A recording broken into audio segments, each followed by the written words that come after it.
10 mois après l'offensive russe en Ukraine, le conflit n'est pas fini. Les combats font rage à Bakhmout, dans l'est du pays. Pourtant, la résilience et la reconstruction sont au menu d'une conférence sur l'Ukraine à Paris. Pour que l'Ukraine ne s'écroule pas dans les prochaines semaines, une aide immédiate pour passer le cap de l'hiver et préparer la reconstruction du pays sont les objectifs de cette conférence. L'idée, c'est de mettre autour de la table, on l'évoquait à l'instant, beaucoup de pays qui d'ailleurs ont eu parfois un rôle plus distant, qui ne sont pas au cœur de l'aide ou du soutien, parce que là, on aide le peuple à résister pendant cet hiver. Et donc, très concrètement, ce sont des engagements pour livrer des générateurs, aider à la réparation des infrastructures, livrer des LED pour éclairer.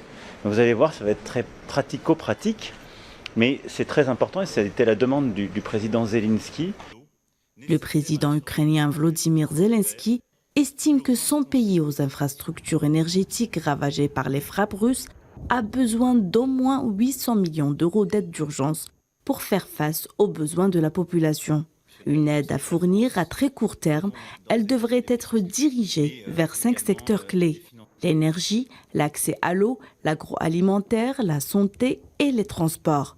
D'ailleurs, 500 entreprises françaises sont réunies autour de la question.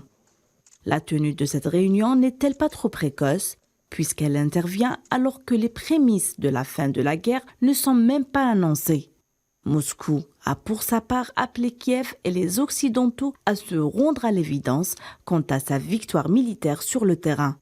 La Russie, qui a aussi affirmé que la guerre en Ukraine risquait de se prolonger et qu'elle était en phase de produire des armes plus destructives.